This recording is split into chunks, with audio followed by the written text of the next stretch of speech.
أشهد أن لا إله إلا الله وحده لا شريك له وأشهد أن محمدا عبده ورسوله أما بعد فأعوذ بالله من الشيطان الرجيم بسم الله الرحمن الرحيم الحمد لله رب العالمين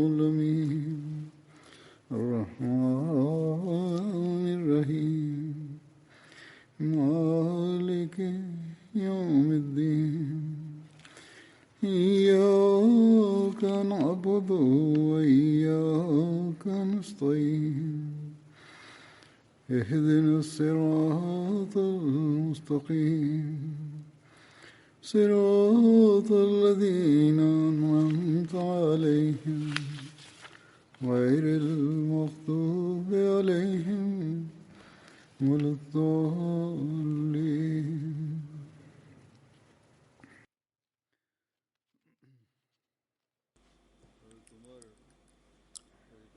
Saat ini masih berlangsung pembahasan mengenai Hadrat Umar radhiyallahu anhu.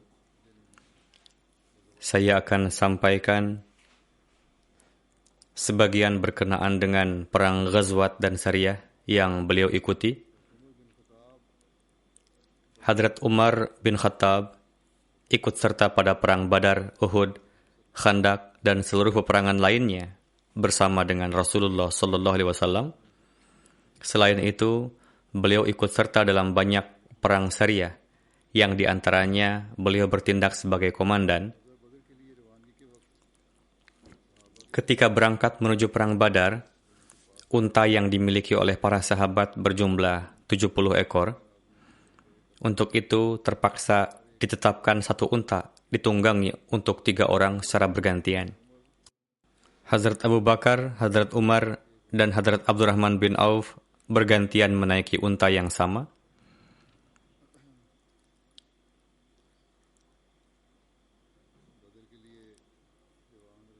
Ketika Rasulullah memberangkatkan pasukan ke Badar, berkenaan dengan itu diriwayatkan bahwa Rasulullah SAW berangkat dari Madinah untuk mencegat kafilah Abu Sufyan yang datang dari arah Syam.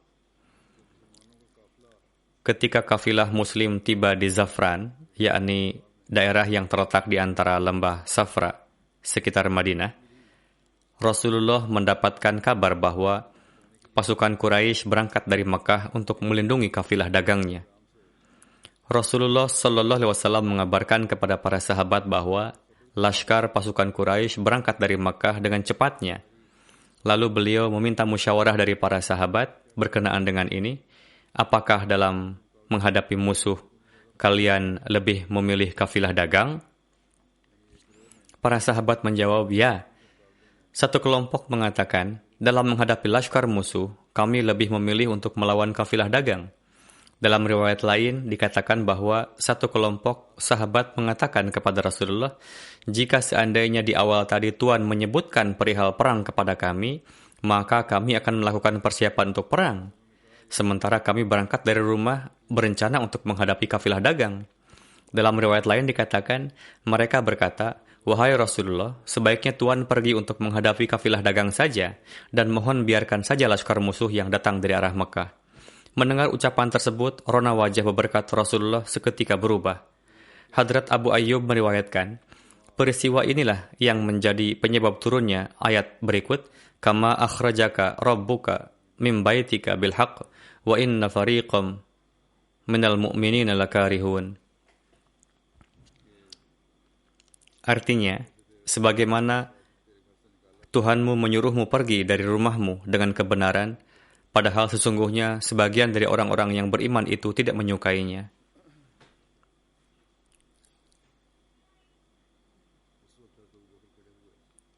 Pada saat itu Hadrat Abu Bakar berbicara sambil berdiri. Beliau menyampaikan gagasannya dengan baik. Selanjutnya Hadrat Umar berbicara sambil berdiri. Beliau menyampaikan gagasannya dengan baik. Lalu berdirilah Miqdad dan berkata, "Wahai Rasulullah, silahkan Tuan berangkat kemana yang Tuhan perintahkan kepada Tuan. Kami akan menyertai Tuan. Demi Tuhan, kami tidak akan mengatakan seperti yang telah dikatakan oleh Bani Israel kepada Musa. Fadhhab anta wa rabbuka faqatila inna hahuna qa'idun." Artinya, pergilah engkau dan Tuhan engkau berperang. Kami akan duduk-duduk di sini. Para sahabat berkata, kami tidak akan seperti itu, melainkan kami akan berperang bersama Tuhan, selama nyawa masih dikandung badan. Hadrat Ibnu Abbas meriwayatkan, ketika pasukan Muslim menangkap para tawanan perang Badar, Hadrat Rasulullah bersabda kepada Hadrat Abu Bakar dan Hadrat Umar,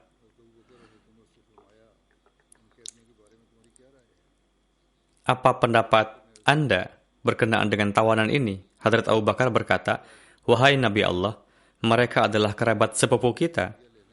Menurut hemat saya, Tuhan lepaskan saja dengan terlebih dahulu mengambil fidyah tebusan dari mereka, karena mereka akan memberikan kekuatan bagi kita dalam melawan kaum kufar, dan sudah dekat waktunya semoga Allah telah membimbing mereka kepada Islam."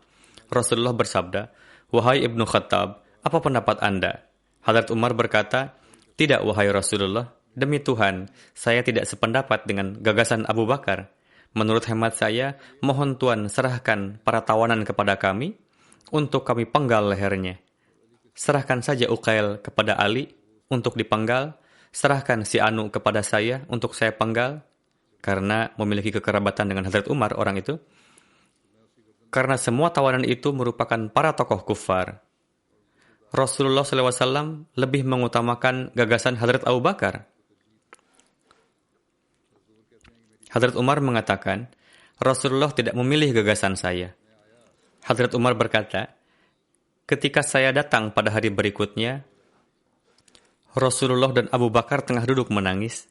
Saya bertanya, "Wahai Rasulullah, mohon beritahukan kepada saya apa yang membuat Anda dan sahabat Anda menangis. Jika saya sedih karenanya, maka saya pun akan menangis. Jika tidak, saya akan membuat Rona yang menangis seperti Tuan berdua."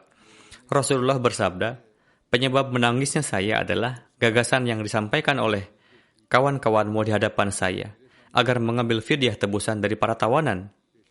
Yang disampaikan lebih dekat dari pohon ini, pohon yang dekat dengan Nabi Allah Sallallahu Alaihi Wasallam. Allah Ta'ala telah menurunkan ayat berikut, "Maka li nabiyyin ayyakuna lahu asra hatta yuskhina fil ard."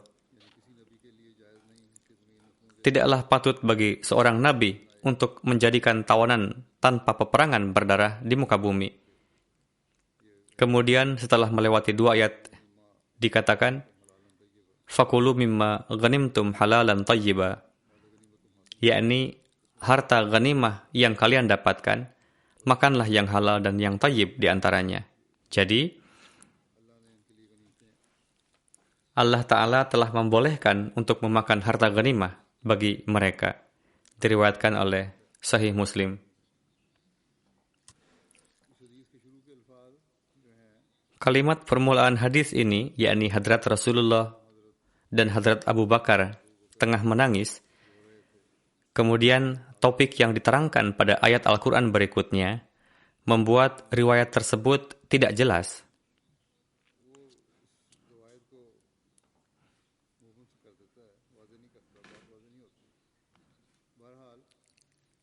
Para ahli tafsir menganggap riwayat ini sahih dalam banyak kitab sejarah dan sirat, lalu menjelaskannya bahwa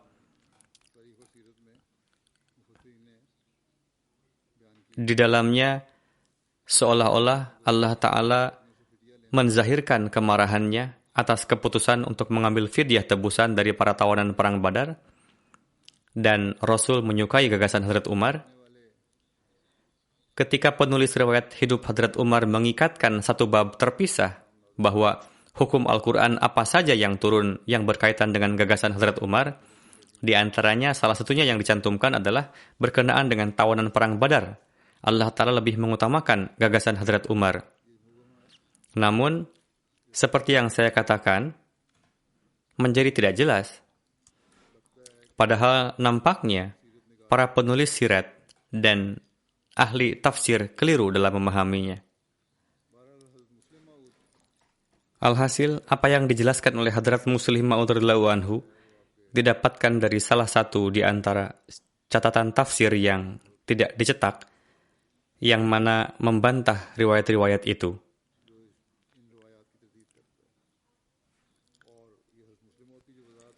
Apa yang dijelaskan oleh Hadrat Muslih Maud radhiyallahu anhu lah yang nampak benar. Nampaknya mereka telah membuat-buat riwayat tersebut dengan tujuan untuk meninggikan kedudukan Hadrat Umar, atau riwayat tersebut difahami keliru. Hadrat Muslih Maud bersabda,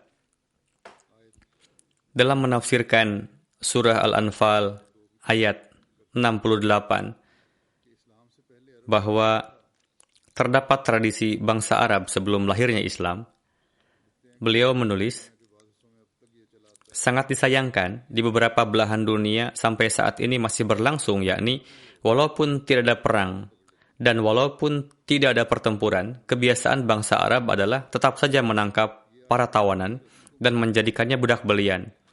Ayat tersebut memansuhkan tradisi tercela tersebut dan memerintahkan dalam kalimat yang jelas bahwa hanya dalam kondisi perang saja dan setelah melalui pertempuranlah pasukan musuh bisa dijadikan tawanan. Jika tidak terjadi pertempuran, maka tidak dibenarkan untuk menawan siapapun. Ayat tersebut telah ditafsirkan keliru. Dikatakan bahwa ketika pasukan Muslim menangkap tawanan pasukan Quraisy pada Perang Badar, Rasulullah meminta musyawarah dari para sahabat, apa yang harus dilakukan? Hadrat Umar menyampaikan gagasan untuk membunuh para tawanan itu, sementara Hadrat Abu Bakar menyampaikan gagasan untuk mengambil fidyah tebusan dari mereka, lalu dilepaskan.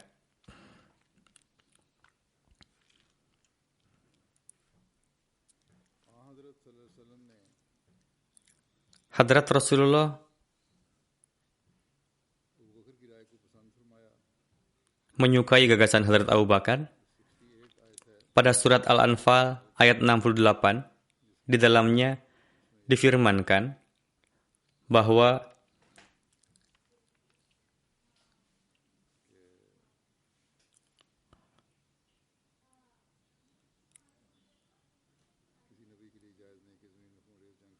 tidaklah dibenarkan bagi seorang nabi untuk menjadikan tawanan tanpa peperangan berdarah di muka bumi.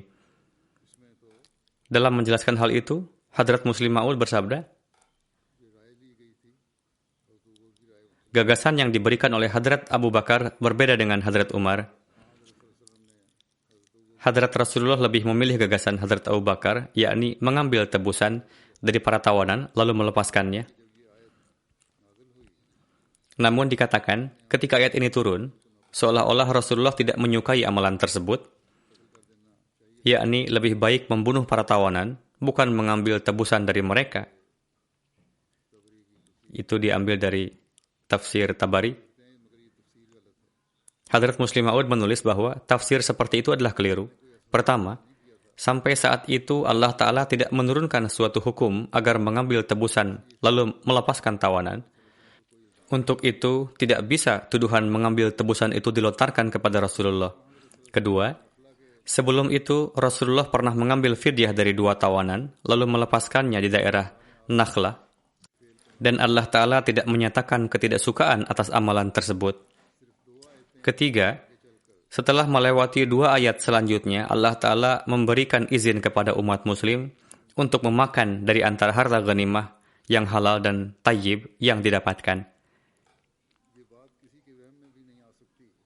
Tidak bisa timbul keraguan di benak siapapun bahwa Allah Ta'ala tidak menyukai amalan Rasulullah yang mengambil tebusan dari para tawanan dan menghalalkan harta ghanimah yang diperoleh. Untuk itu, tafsir tersebut adalah keliru. Adapun tafsir yang benar adalah, dalam ayat tersebut ditetapkan prinsip umum bahwa tawanan dapat ditangkap dalam keadaan jika terjadi peperangan dan pihak musuh ditaklukkan dengan pertempuran. Di antara para ahli tafsir Al-Quran, Allamah Imam Razi dan penulis sirat terkenal Allamah Shibli Numani memiliki pandangan yang sama seperti yang disampaikan oleh Hadrat Muslim Maud radhiyallahu anhu.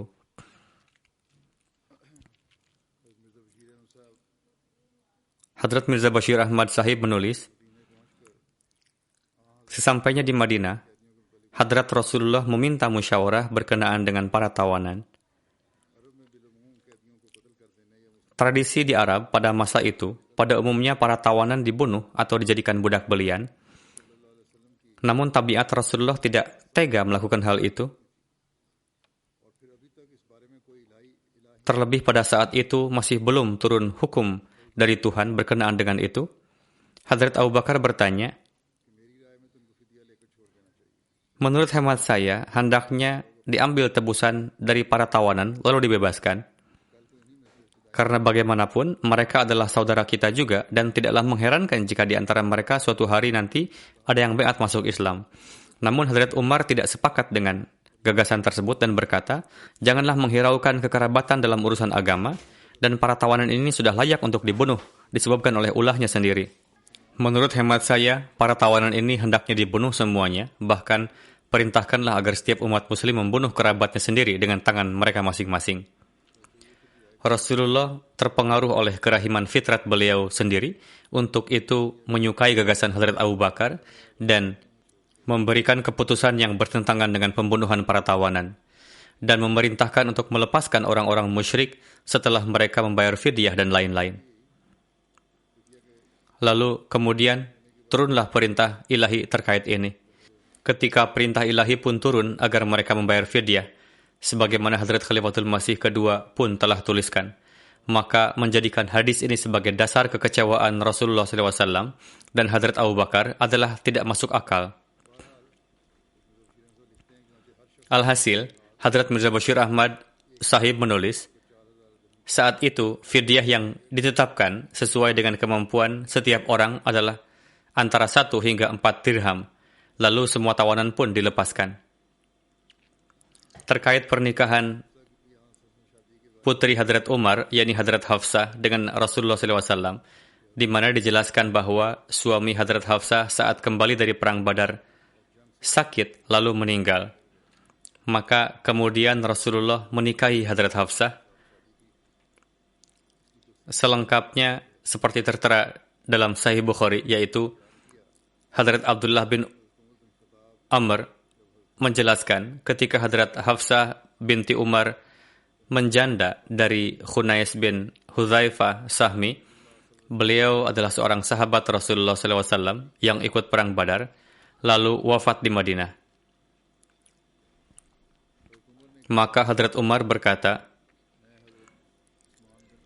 saya bertemu Hadrat Utsman bin Affan seraya menyampaikan tentang Hafsah, yaitu jika Anda berkenan, maka saya akan menikahkan Hafsah binti Umar dengan Anda. Beliau menjawab, saya akan memikirkannya. Karena Hadrat Umar menunggunya hingga beberapa akhir, maka beberapa hari kemudian Hadrat Utsman berkata, saya merasa lebih tepat agar tidak menikah di hari-hari ini. Hadrat Umar berkata, lalu saya menemui Hadrat Abu Bakar dan berkata, jika Tuan menghendaki, saya akan menikahkan Tuan dengan Hafsah binti Umar. Hadrat Abu Bakar pun diam, dan beliau pun tidak memberikan jawaban. Hadrat Umar berkata, dibanding Utsman, saya lebih merasa bahwa beliau pun akan menolaknya. Lalu saya pun menunggu beberapa hari, dan Rasulullah pun mengirimkan lamaran pernikahan kepada Hadrat Hafsah hingga saya pun menikahkannya dengan beliau sallallahu alaihi wasallam. Ketika sudah menikah, Hadrat Abu Bakar menemui saya dan berkata, mungkin sebelumnya Anda pun telah merasakan ini tentang saya, yaitu penolakan beliau dulu.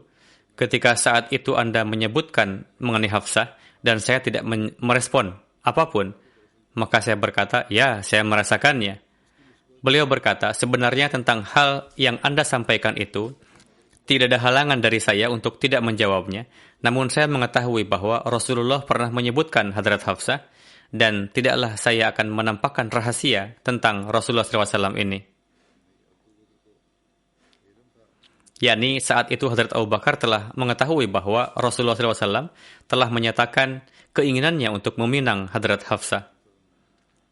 Dan beliau tidak dapat menyampaikan rahasia Rasulullah SAW tersebut.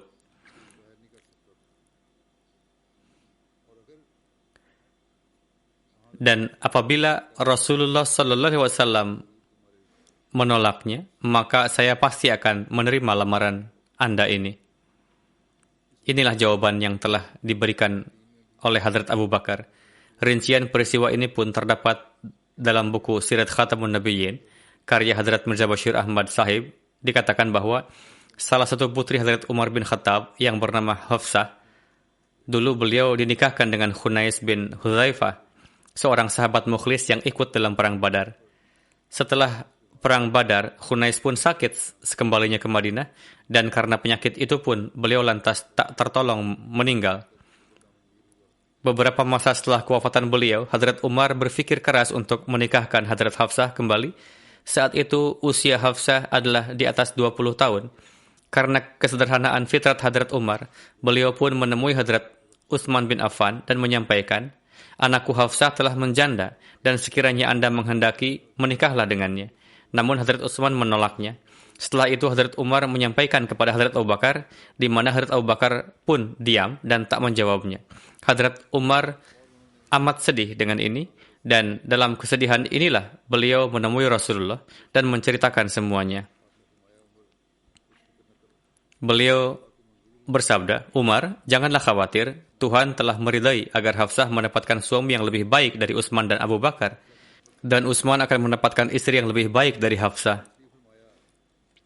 Rasulullah bersabda demikian karena beliau telah bermaksud menikahi Hafsah serta menikahkan putri beliau yaitu Ummi Kulsum dengan Hadrat Utsman, di mana baik Hadrat Abu Bakar dan Hadrat Utsman keduanya telah mengetahui ini. Dan atas alasan ini pula lah keduanya telah menolak permintaan Hadrat Umar tersebut. Beberapa waktu setelahnya, Rasulullah pun menikahkan putri beliau Ummi Kulsum dengan Hadrat Utsman.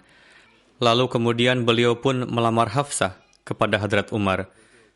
Dengan demikian, apalagi yang diinginkan oleh Hadrat Umar lebih dari itu? Beliau menerima lamaran ini dengan sangat bahagia, dan pada bulan Syaban tahun 3 Hijriah pun Hadrat Hafsah menikah dengan Rasulullah dan masuk dalam keluarga Nabi. Setelah lamaran ini, Hadrat Abu Bakar pun berkata kepada Hadrat Umar, "Mungkin dalam hati engkau ada kekecewaan terhadap saya. Saya sebenarnya telah mengetahui iradah Rasulullah, namun saya tidak sanggup menyampaikan rahasia ini tanpa izin beliau. Ya, seandainya beliau tak beriradah demikian, maka dengan amat senang saya pasti akan melamar Hafsah." Di pernikahan Hafsah ada satu maksud khusus, yaitu sebagaimana beliau, yakni Hadrat Hafsah adalah putri Hadrat Umar, yang dianggap sebagai wujud yang sangat mulia setelah Hadrat Abu Bakar, dan termasuk di antara para sahabat terdekat Rasulullah. Lantas, demi semakin menguatkan hubungan dan demi menjauhkan Hadrat Umar dan Hadrat Hafsah dari kesedihan itu, yaitu dari kewafatan Khunais bin Hudzaifah yang tak pada waktunya, Rasulullah menganggap tepat agar beliau menikahi Hafsah. Lalu maksud lain secara umum adalah bahwa dengan sedemikian banyaknya jumlah istri-istri Rasulullah, maka penyampaian tabligh dan taklim kepada kaum wanita yang meliputi setengah umat manusia, bahkan di beberapa tempat lebih dari ini, akan menjadi dapat semakin luas, semakin mudah, dan semakin baik.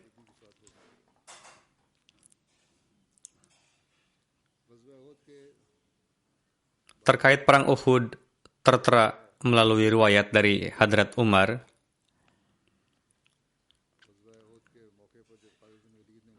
pada waktu perang Uhud, Khalid bin Walid menyerang umat Islam, dan saat itu umat Islam tak sanggup melawan serangan tiba-tiba tersebut. Mengenai ini, secara rinci Hadrat Mirza Bashir Ahmad Sahib menulis, Laskar Quraisy telah mengepung kurang lebih di semua arah, dan mereka terus-menerus menekan dengan serangan-serangannya. Umat Islam pun beberapa saat setelahnya dapat kembali melawan mereka, namun kegeraman timbul tatkala seorang prajurit pemberani Quraisy yaitu Abdullah bin Qam'ah menyerang pimpinan umat Islam yaitu Hadrat Mus'ab bin Umair yang saat itu tengah memegang bendera dan tangan kiri beliau tertebas karena pedangnya. Dengan sigap Mus'ab segera memeluk bendera itu dengan tangan yang satu lagi dan maju untuk melawan Ibnu Qamiyah. Namun serangan yang kedua telah membuat tangan kanan beliau pun tertebas. Maka dari itu Mus'ab pun menggunakan kedua sisa tangannya yang tertebas itu untuk berupaya menegakkan panji Islam yang akan jatuh dengan memeluknya di dada beliau. Lalu Ibnu Qamiyah pun menebas untuk yang ketiga kalinya, dan saat itu Mus'ab pun jatuh dan syahid. Muslim lain lantas maju merebut dan memegang erat panji itu. Namun karena postur tubuh Mus'ab tampak seperti Rasulullah, maka Ibnu Qamiyah pun menganggap bahwa ia telah membunuh Muhammad SAW, atau mungkin juga ia berencana jahat untuk mengecoh semata. Maka dari itu, setelah pensyahidan Mus'ab, ia berseru bahwa dirinya telah membunuh Muhammad SAW. Kabar ini menyurutkan semangat umat Islam dan menyebabkan mereka tercerai-berai. Banyak sahabat yang sangat khawatir dan berlari dari medan pertempuran. Saat itu, laskar Muslim terbagi dalam 3 kelompok. Kelompok pertama adalah mereka yang lari dari pertempuran setelah mendengar kabar syahidnya Rasulullah, namun jumlah mereka adalah yang paling sedikit. Tetapi, sebagaimana tertera dalam Al-Quran suci bahwa disebabkan keadaan saat itu dan melihat keadaan keimanan dan keikhlasan orang-orang pada saat itu, maka Allah Ta'ala telah memaafkan mereka. Adapun kelompok kedua adalah mereka yang meskipun tidak berlari, namun semangat mereka surut ketika mendengar kabar syahidnya Rasulullah dan berpikir bahwa kini berperang telah sia-sia. Mereka tertunduk dan duduk menyingkir dari medan pertempuran. Kelompok ketiga adalah mereka yang terus-menerus bertempur. Di antara mereka ada orang-orang yang berkumpul di sekitar Rasulullah, seraya memperlihatkan pengorbanan yang luar biasa, dan kebanyakan mereka tersebar seraya terus bertempur di medan pertempuran. Mereka itu bersama orang-orang kelompok kedua. Ketika kabar masih hidupnya Rasulullah mereka ketahui, mereka pun lantas bertempur dengan sangat luar biasa hingga berkumpul kembali di sekitar beliau. Walhasil, saat itu terjadi peperangan yang amat berbahaya dan merupakan ujian yang berat bagi umat Islam. Lalu sebagaimana telah dijelaskan bahwa setelah mendengar kabar syahidnya Rasulullah, banyak sahabat yang patah semangat lalu menjatuhkan senjata mereka dan menyingkir dari medan pertempuran.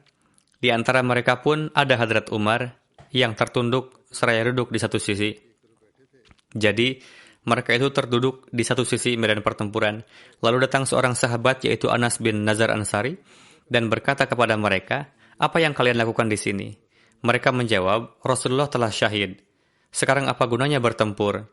Anas berkata, "Inilah saatnya kita bertempur agar kita pun mendapatkan kewafatan sebagaimana yang didapatkan oleh Rasulullah SAW. Karena lantas apakah lezatnya hidup setelah ketiadaan beliau?" Lalu di hadapan mereka pun datang Sa'ad bin Mu'adz. Lalu beliau, yakni Hadrat Anas, berkata, "Sa'ad, saya merasakan wangi surga dari pegunungan itu." Mendengar itu, Anas pun menyelinap di barisan musuh dan bertempur hingga mati syahid.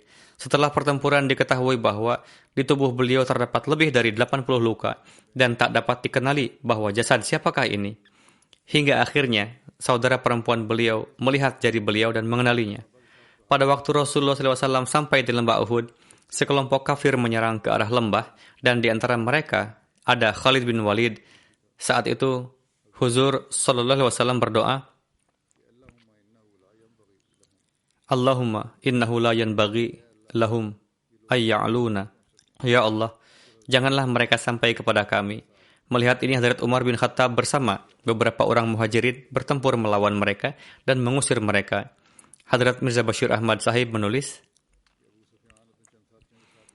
Abu Sufyan bersama beberapa temannya maju ke arah kelompok itu di mana orang-orang Islam berkumpul, lalu menyeru kepada mereka dari dekat, "Wahai orang-orang Islam, apakah ada Muhammad di antara kalian?" Rasulullah memerintahkan agar tidak menjawabnya. Maka semua sahabat pun diam. Lalu ia bertanya tentang Abu Bakar dan Umar. Sesuai perintah Rasulullah, mereka pun tidak menjawabnya. Sehingga ia dengan lantang dan nada bangga berkata, "Semua mereka telah dibunuh Karena jika mereka hidup, mereka akan menjawab. Saat itu Hadrat Umar sudah tak tahan dan sontak menyeru, "Wahai musuh Allah, engkau telah berkata dusta. Kami semua hidup, dan Tuhan akan menghinakan engkau dengan tangan kami." Abu Sufyan mengenali suara Hadrat Umar dan berkata, "Umar, katakan dengan benar, apakah Muhammad hidup?" Hadrat Umar berkata, "Ya, dengan karunia Allah, beliau masih hidup dan tengah mendengarkan perkataan ini." Lalu Abu Sufyan dengan suara rendah berkata, "Kalau begitu, dustalah apa yang Ibnu Qamiyah telah katakan. Karena aku menganggap engkau lebih jujur daripadanya." Setelah itu Abu Sufyan dengan suara yang sangat lantang menyeru, "Ulu Hubal," yakni wahai Hubal, engkau adalah yang paling mulia. Para sahabat terdiam karena mengingat perintah Rasulullah sebelumnya. Namun Rasulullah yang saat itu hanya memerintahkan diam untuk nama beliau saja, beliau kini tak tahan mendengar nama berhala diunggulkan di atas Allah Ta'ala. Lantas beliau bersabda, "Mengapa kalian tak menjawabnya?" Sahabat menjawab, "Ya Rasulullah, bagaimana menjawabnya?"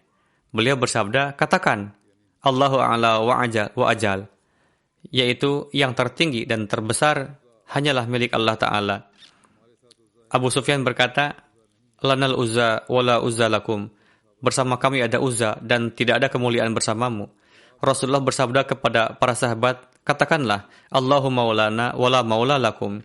Apakah kedudukan uzza itu? Kami memiliki Allah, penolong kami, dan tidak ada penolong bagimu. Setelah itu Abu Sufyan berkata, peperangan adalah laksana periuk, yang terkadang ia berada di atas dan terkadang berada di bawah. Jadi, anggaplah ini sebagai balasan dari Badar, dan kalian akan mendapatkan sedemikian banyak jasad yang terpotong. Aku tidak memerintahkannya, namun ketika aku mengetahuinya, aku tidak merisaukan perlakuan orang-orangku itu. Dan antara kami dan kalian akan ada peperangan di tahun depan, di hari-hari yang sama, di tempat Badar. Seorang sahabat menjawab sesuai perintah Rasulullah bahwa ini menjadi janji yang sangat baik. Walhasil setelah mengatakan ini, Abu Sufyan membawa sahabatnya menuruni bukit, lalu laskar Quraisy pun kembali ke Makkah. Ketika Rasulullah tiba di Madinah dari perang Uhud, kaum munafik dan Yahudi merayakan kegembiraannya dan mencemooh umat Islam seraya berkata, "Muhammad mencari kedudukan." Namun hingga kini tak ada seorang nabi pun yang tertimpa kerugian demikian besar kecuali yang terhadap Muhammad. Ia sendiri telah terluka, para sahabatnya pun terluka. Lalu berkata, "Jika orang yang telah terbunuh itu ada bersama kami, niscaya mereka tak akan terbunuh." Lalu Hadrat Umar meminta izin kepada Rasulullah untuk membunuh orang-orang munafik itu karena ucapan-ucapan keji mereka. Maka Rasulullah bersabda, "Bukankah mereka telah bersaksi bahwa tidak ada yang patut disembah selain Allah dan aku adalah Rasul Allah? Bukankah mereka telah mengucapkan syahadat?" Atas hal ini, Hadrat Umar berkata, "Ya tentu, mereka mengatakannya, namun juga berujar kemunafikan." Hadrat Umar berkata, "Mereka mengatakannya karena takut akan pedang, sehingga telah nampaklah maksud mereka. Jadi maksud mereka telah jelas. Kini, tatkala maksud hati mereka telah jelas, dan Allah telah menampakkan kedengkian mereka, maka hendaknya membalas dendam kepada mereka, hendaknya menghukum mereka." Rasulullah bersabda, "Aku melarang untuk membunuhnya, yaitu mereka yang telah melafalkan syahadat. Siapa saja yang telah mengucapkan syahadat, aku melarang untuk membunuhnya." Terkait ini akan dilanjutkan nanti. Pembahasan ini saya cukupkan di sini karena ada beberapa almarhum yang ingin saya sampaikan.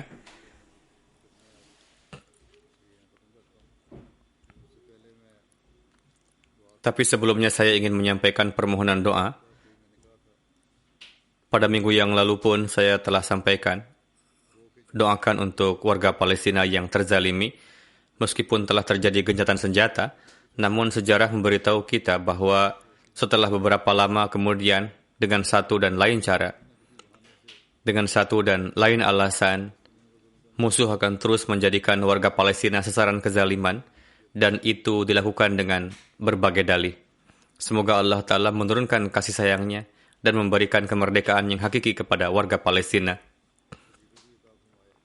Semoga Allah telah memberikan kepada mereka seorang pemimpin yang memiliki kecerdasan dan pandangan ke depan, dan juga kekuatan yang berani mengutarakan pandangannya dan mengambil haknya. Demikian juga untuk para Ahmadi yang terus menjadi sasaran kezaliman, khususnya di Pakistan. Banyak-banyaklah doakan mereka, semoga senantiasa dalam perlindungannya. Jenazah yang pertama pada hari ini adalah Qureshi Muhammad Fazlullah Sahib, Naib Nazir Isyaat Qadian yang wafat pada 27 April. Inna lillahi wa inna ilaihi raji'un. Kakek dari ayahanda dan ibunda beliau adalah Hadrat Munshi Meher Din Sahib radhiyallahu anhu yang merupakan sahabat Hadrat Masih Maud alaihissalam, yang melaluinya Ahmadiyah masuk dalam keluarga beliau dan namanya tertulis dalam daftar pembayar candah pembangunan Minaratul Masih.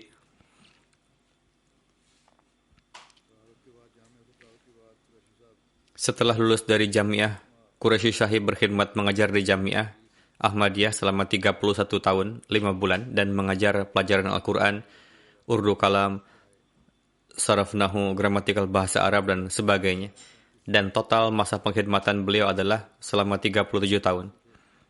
Dengan karunia Allah Ta'ala, almarhum adalah seorang musi. Beliau meninggalkan seorang istri, seorang putra dan 2 putri.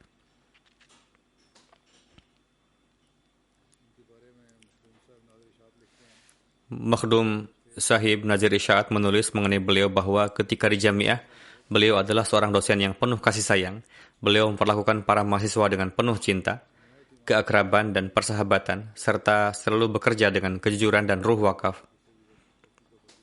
Beliau seorang yang tepat waktu. Beliau juga mengajarkan kepada para mahasiswa untuk tepat waktu. Sebagian besar mubalik di India adalah murid beliau, dan mereka mendapatkan faedah dari beliau. Dan beliau sosok yang sangat sederhana. Beliau tidak banyak berbicara, namun pembicaraan beliau berbobot dan syarat ilmu. Beliau pernah mendapatkan taufik berkhidmat sebagai Naib Sadar Khuddamul Ahmadiyah India. Beliau juga mendapatkan taufik berkhidmat sebagai Naib Editor Surat Kabar Al-Badar selama 34 tahun. Beliau juga sebagai editor majalah Mishkat. Beliau juga anggota Komite Sejarah Ahmadiyah India. Beliau juga meninjau kembali Ruhani Khazain edisi yang sudah dikomputerisasi, mencari kekeliruan-kekeliruan di dalamnya dan memperbaikinya di bawah arahan beliau. Beliau melakukan pengecekan dan peninjauan kembali atas semuanya dengan sangat teliti. Beliau melakukan peninjauan kembali secara keseluruhan beberapa buku Hadrat Masih Maud alaihissalam yang dicetak terpisah, khususnya Barahin Ahmadiyah, Arya Dharam, dan Sat Bacan, dan sebagainya. Beliau mengecek dengan teliti referensi-referensi yang diberikan Hadrat Masih Maud alaihissalam di buku-buku tersebut dari kutipan aslinya dan dari Granth serta Weda. Satu persatu perbedaan yang nampak dalam pelafalan kata dan penerjemahan beliau tandai. Melakukan penelitian dengan sempurna mengenai segala permasalahan adalah merupakan keistimewaan beliau, dan beliau melakukan pencarian, tinjauan, dan pengecekan referensi-referensi di buku Arya Dharam dan Sat Bacan dengan penuh kerja keras.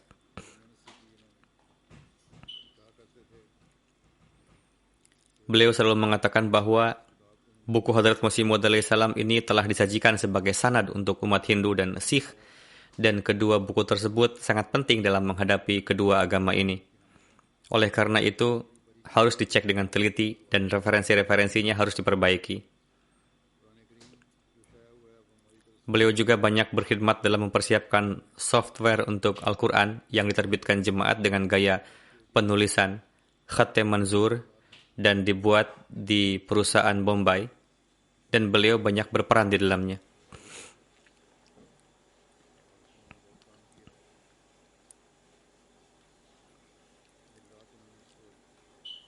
Siang malam beliau bekerja untuk perbaikan akurasi dan kesahihannya. Demikianlah Al-Quran sederhana dengan gaya tulisan Khatte Manzur telah dicetak.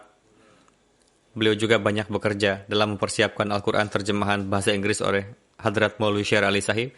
Ini juga insya Allah dalam waktu dekat akan siap. Beliau banyak berperan dalam hal ini. Demikian juga karya terjemahan Hadrat Mir Ishaq Sahib. Beliau pun mengerjakan beberapa juz darinya. Beliau banyak bekerja keras dalam penerbitan Al-Quran, khususnya dalam penerbitan Al-Quran dengan khatte manzur.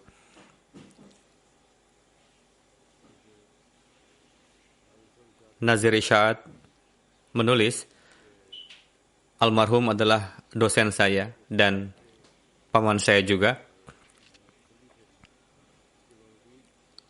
Meskipun demikian, dengan posisi beliau sebagai naib, beliau selalu berbicara dengan sikap ketaatan dan kerendah hatian.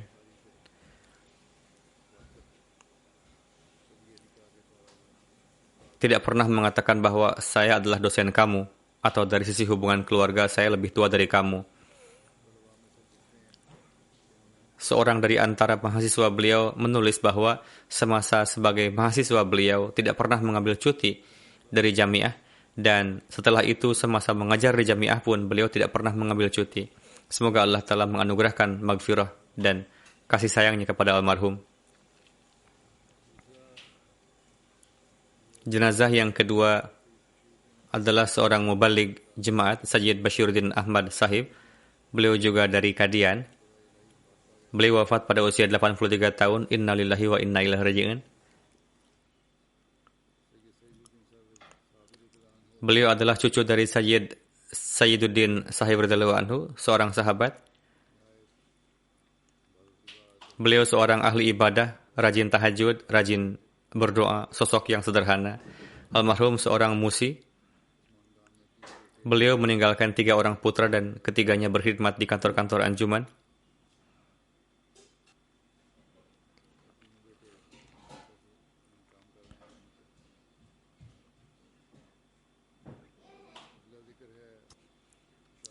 Jenazah selanjutnya, seorang wakif zindagi Basharat Ahmad Sahib Haidar dari Kadian, putra dari Faiz Ahmad Sahib Shana. Beliau wafat pada usia 71 tahun. Inna lillahi wa inna ilaihi raji'un. Almarhum adalah cucu dari Hadrat Abdul Karim Sahib yang menjadi tanda kebenaran Hadrat Masih Maud alaihi salam dengan kesembuhannya dari gigitan anjing. Almarhum mewakafkan diri dan pindah dari Karnatak ke Kadian.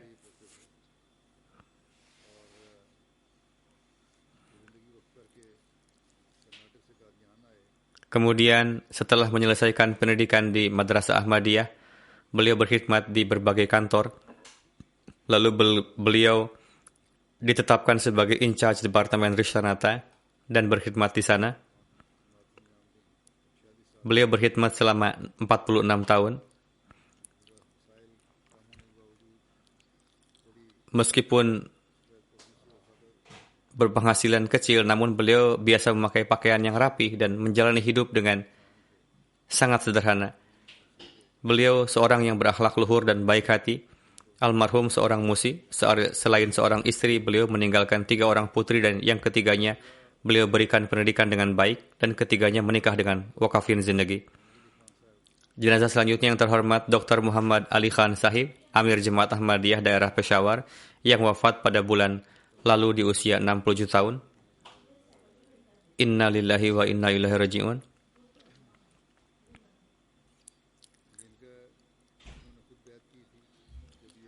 Beliau baiat di masa sebagai mahasiswa FSC di Kadia di sana.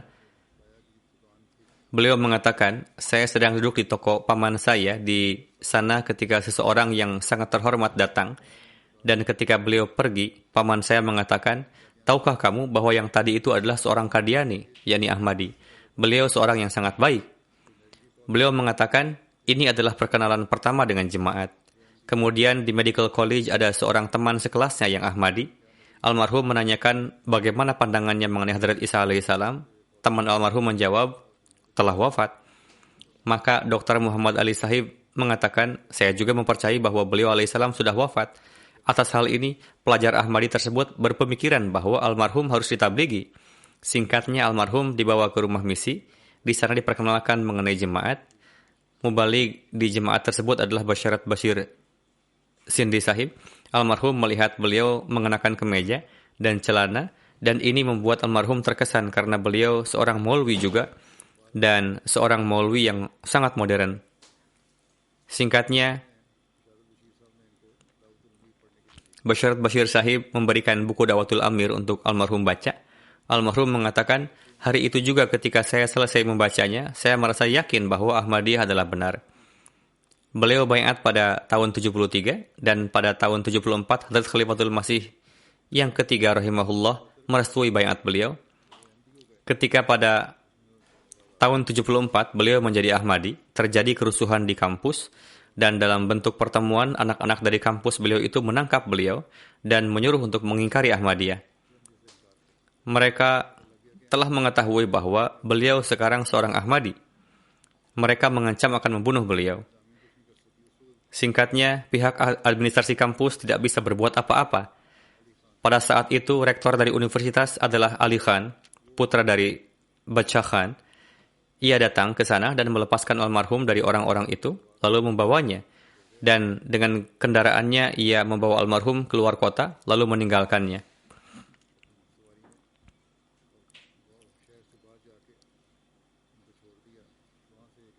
Almarhum mengatakan, dari sana saya berjalan ke kampung saya dengan telanjang kaki, dan ayah saya mengatakan, kamu telah menjerumuskan dirimu sendiri dalam kesulitan dan telah merusak nama baik kami.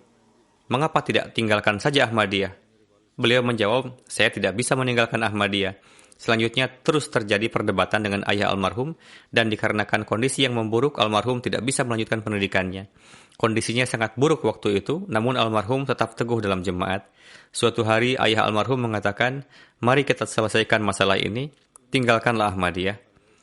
Almarhum mengatakan, bagi saya hanya ada satu cara untuk menyelesaikan ini, yaitu ketika Anda mengirim makanan untuk saya, campurkanlah racun di dalamnya supaya saya mati, dan masalah Anda akan terselesaikan. Almarhum mengatakan kepada ayahnya, karena saya tidak bisa meninggalkan Hazrat Masih Maud alaihissalam dan jemaat beliau alaihissalam. Setelah peristiwa itu, ayahanda beliau tidak pernah meminta beliau meninggalkan Ahmadiyah. Ketika ayahanda beliau wafat, beliau pergi untuk melihat jenazah ayahnya namun tidak melaksanakan salat jenazah. Orang-orang mengatakan ini sangat bertentangan dengan tradisi kesukuan dan mereka mengungkapkan kebencian mereka. Anak macam apa tidak mau menyalatkan jenazah ayahnya? Maka beliau mengatakan, bagi saya Hazrat Masih Maud alaihissalam lebih penting. Hal lainnya urusan belakangan. Demikian juga ibunda beliau memperlakukan beliau dengan sangat buruk. Ia mengatakan, kamu bukan anakku, dan mengeluarkan almarhum dari hak atas harta kekayaan dan sebagainya. Maka setelah itu almarhum tidak pernah kembali ke kampungnya, namun terus membantu ibundanya dan biasa datang ke rumah pamannya. Dari sana beliau merawat ibunya dan memberikan bantuan secara finansial. Ketika ibunda beliau meninggal pun beliau tidak menyalatkan jenazahnya. Demikian juga beliau membaiatkan seorang adik laki-lakinya. Adiknya ini pun tidak ikut menyalatkan jenazah ibunya. Atas hal ini orang-orang melontarkan keberatan, tuduhan, anak macam apa mereka ini. Kemudian beliau mengatakan bahwa sejauh menyangkut persoalan ghairat kejemaatan, karena orang ini terus-menerus mencaci maki Hazrat Masih Maud alaihissalam, maka kami tidak bisa menyalatkan jenazahnya. Beliau memperlihatkan ghairat yang luar biasa.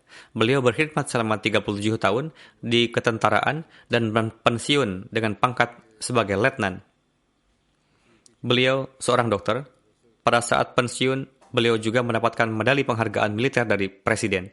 Setelah itu beliau bekerja sebagai asisten profesor, yakni asisten dosen di Nasir Teaching Hospital, Peshawar, dan menjabat sebagai kepala departemen psikologi. Pada usia 32 tahun, Hadrat Khalifatul Masih yang keempat menetapkan beliau sebagai Amir Jemaat di Provinsi Perbatasan dan daerah Peshawar, serta Ketua Jemaat Peshawar. Pada tahun 85, beliau ditetapkan sebagai Dewan Direksi Waqfi Jadid dan hingga akhir hayatnya, beliau masih tetap pada jabatan ini. Demikian juga beliau adalah anggota Fazli Umar Foundation, Tahir Foundation, serta anggota tetap Syuro. Adik laki-laki beliau, Kolonel Ayyub Sahib yang telah menerima Ahmadiyah, sebagaimana telah saya sampaikan, menikah dengan putri dari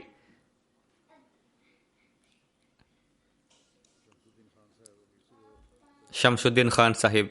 Amir Provinsi Perbatasan. Almarhum meninggalkan seorang istri, seorang putra dan 3 orang putri.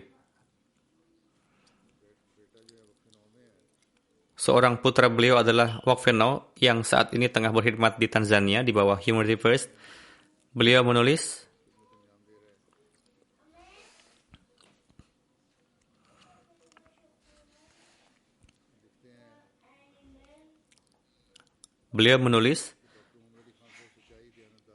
Dr. Muhammad Adi Khan Sahib memiliki satu keistimewaan yang menonjol dalam hal kebenaran, kejujuran, tidak mementingkan diri sendiri, dan integritas. Beliau tidak pernah membahas kekayaan, pengeluaran, harta duniawi, atau semacamnya. Semua putra beliau menulis mengenai hal ini, dan beliau selalu menjalani hidup dengan sangat tentram dan bahagia. Dalam setiap keadaan ketika Peshawar dalam kondisi yang sangat sulit, beliau memimpin jemaat di Peshawar dengan sangat baik dan sepenuhnya berserah diri pada bantuan dan pertolongan Allah Ta'ala. Jemaat Peshawar sangat berduka atas kewafatan beliau. Beliau memiliki hubungan yang erat dengan khilafat dan ketaatan beliau pun patut diteladani. Beliau memiliki hubungan kecintaan dengan Hadrat Masih Maud alaihissalam dan Hadrat Rasulullah SAW. Seorang yang senantiasa siap melakukan segala pengorbanan untuk ketauhidan Allah Ta'ala, seorang yang memiliki banyak keistimewaan. Jenazah selanjutnya adalah yang terhormat Muhammad Rafiuddin Khan Shahzadah Sahib dari Rabah yang wafat pada 30 Maret. Inna lillahi wa inna ilaihi raji'un. Beliau berusia 81 tahun. Almarhum adalah cucu dari sahabat Hadrat Masih Maud alaihissalam, Hadrat Ghulam Rasul Sahib Afghan, dan Aisyah Pathani Sahibah, serta cicit dari Hadrat Abdul Sattar Khan Sahib Al-Ma'ruf Buzrug Sahib. Beliau seorang ahli ibadah dan sejak masa muda beliau rajin tahajud, seorang yang memiliki gairah keagamaan dan penuh semangat, seorang yang memiliki kepribadian suci. Pada saat sakitnya yang terakhir di rumah sakit, meskipun beliau menderita gangguan pernafasan, namun tetap membaca Al-Quran dengan suara lantang.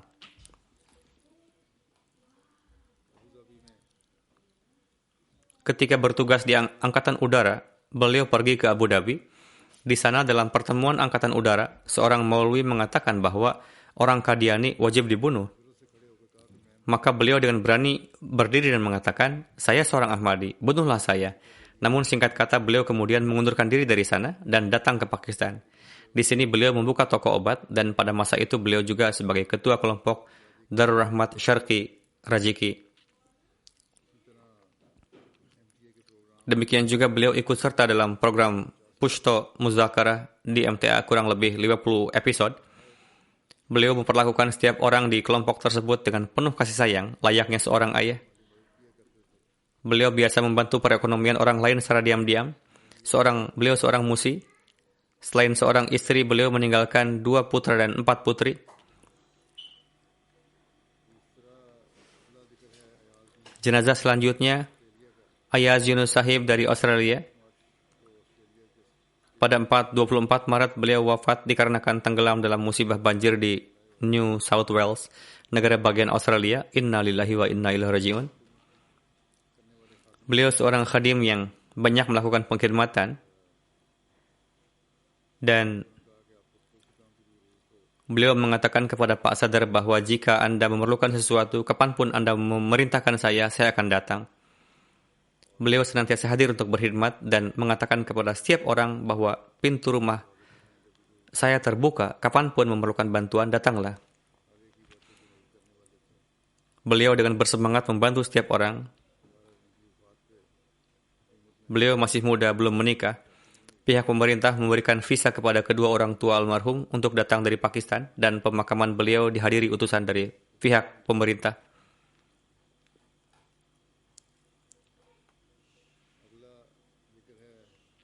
Jenazah berikutnya adalah Mia Tahir Ahmad Sahib bin Mia Kurban Hussein Sahib. Beliau adalah mantan karyawan wakalat Mal Salis Rabwah dan juga merupakan ayah dari Idris Sahib Ahmad, engineer proyek di Islamabad di sini. Inna lillahi wa inna ilaihi raji'un. Beliau berkhidmat sebagai sekretaris tarbiyat di jemaat lokal dan juga sebagai naib sadar dan zaim Ansarullah. Beliau dawam tahajud, nafal, dawam membaca Al-Quran. Beliau juga adalah musik. Beliau meninggalkan istri, 2 putri dan 3 putra.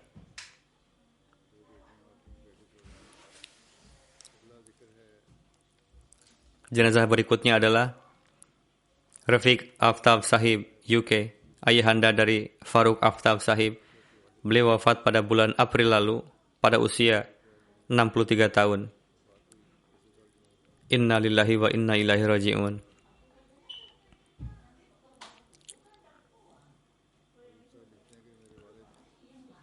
Farooq Sahib menulis, ayah saya memiliki banyak sekali keistimewaan.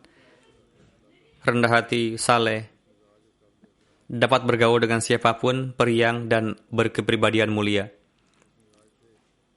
Beliau periang dan menghormati orang lain, pengkhidmat tamu. Banyak sekali orang yang menelepon kami dan menyampaikan kelebihan tersebut. Beliau sangat mukhlis dan pecinta, selalu menekankan kepada anak-anak untuk menjalinkan hubungan dengan khilafat. Berkat itulah putra-putra beliau saat ini berkhidmat di jemaat. Jenazah berikutnya adalah yang terhormat Zarina Akhtar Sahibah, istri dari Mirza Nasir Ahmad Sahib Chatti Masih.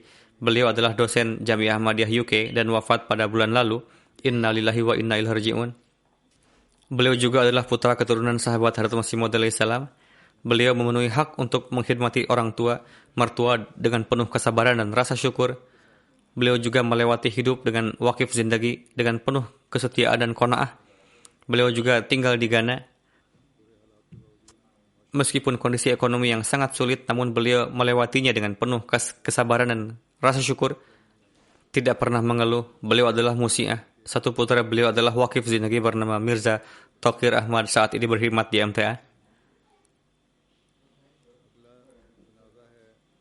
Jenazah berikutnya adalah Hafiz Muhammad Akram Sahib, wafat di bulan ini di Tahir Heart pada usia 80 tahun.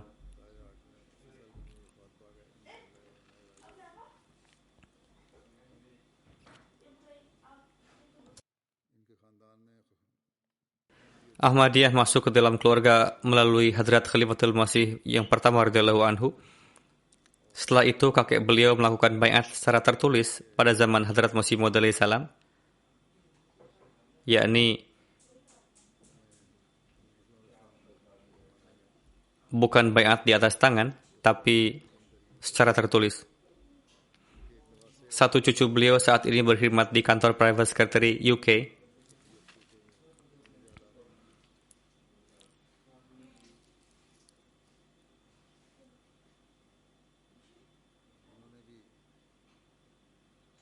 Beliau juga mempersembahkan diri untuk berkhidmat di jemaat.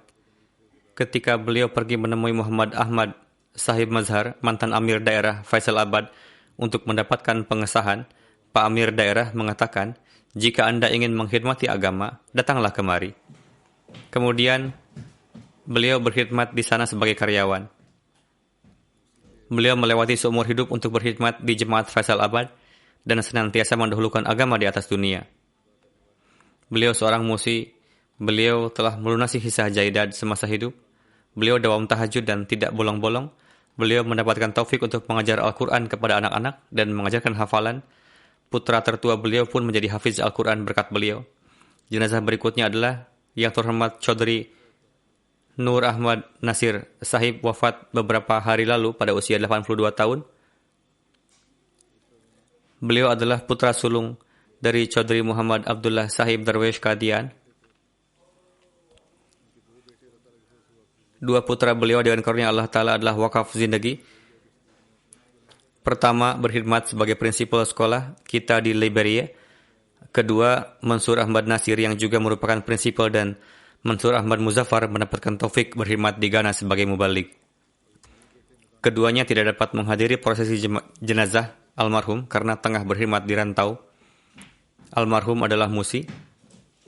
Jenazah berikutnya adalah yang terhormat Mahmud Ahmad Minhal Sahib bin Hakim Abdullah Minhal Sahib, wafat pada bulan lalu di usia 75 tahun.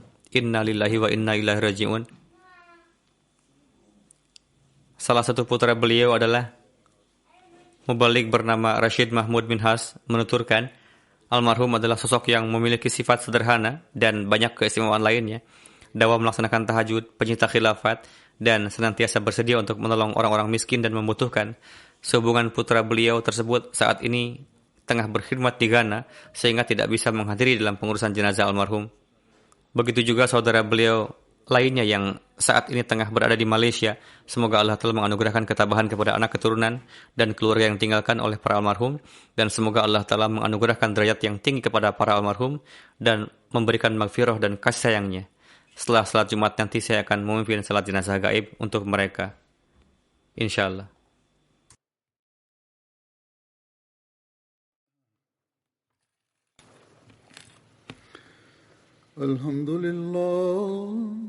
الحمد لله نحمده ونستعينه ونستغفره ونؤمن به ونتوكل عليه ونعوذ بالله من شرور أنفسنا ومن سيئات أعمالنا من يهده الله فلا مضل له ومن يضلل فلا هادي له ونشهد أن لا إله إلا الله ونشهد أن محمدا عبده ورسوله عباد الله رحمكم الله إن الله يأمر بالعدل والإحسان وإيتاء ذي القربى وينهى عن الفحشاء